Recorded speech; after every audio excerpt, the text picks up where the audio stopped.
futuro dell'energia e l'energia del futuro nascono qui.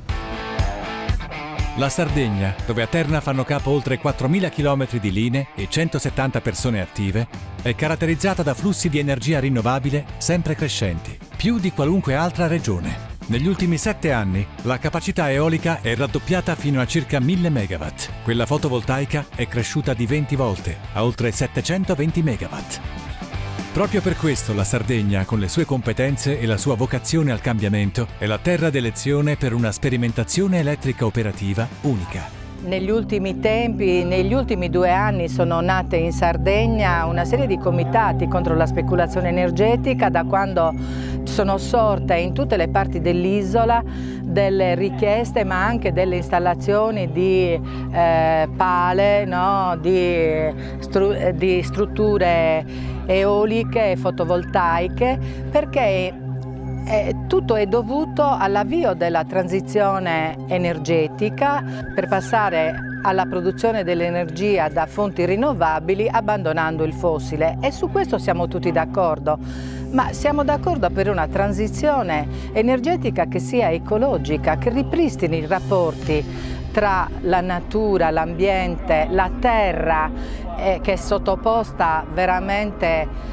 ad attentati da parte del comportamento umano e non solo, e ripristinare un ecosistema che non è quello che sta facendo la Terna e sta facendo il governo, perché qui stanno affermando un progetto di transizione che è vera speculazione, perché nasce dall'alto, viene proiettata sulla Sardegna, che viene considerata una colonia dove localizzare le servitù che servono a produrre energia per portarla fuori. Il Tyrrhenian Link è una struttura di trasferimento, di trasporto dell'energia dalla Sardegna alla Sicilia e poi al continente. Dobbiamo produrre energia da fonti rinnovabili che si collegano alle stazioni del Tyrrhenian Link per poi trasportarle in continente. Questo è un modello di transizione energetica che non ci piace, perché non nasce in Sardegna, nasce su contenuti, su presupposti che sono assolutamente da respingere. Terna parte dalla Sardegna per immaginare il futuro elettrico di tutti, in Italia, in Europa e nel mondo.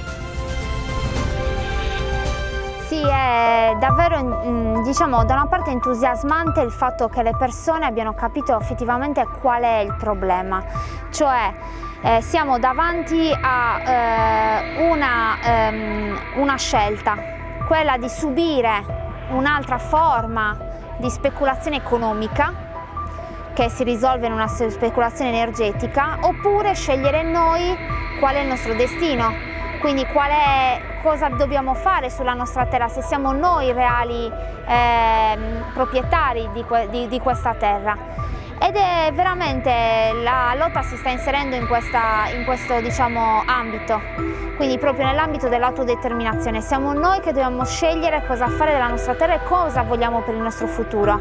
E questo sta risvegliando molto le coscienze, soprattutto il fatto che comunque davanti alla scelta tra vogliamo qui un progetto così grande, così impattante, che magari porterà anche economia forse, perché c'è sempre il dubbio, oppure vogliamo continuare quell'economia di cui viviamo e renderla più forte, e renderla più efficiente, in modo tale da poterci vivere per sempre.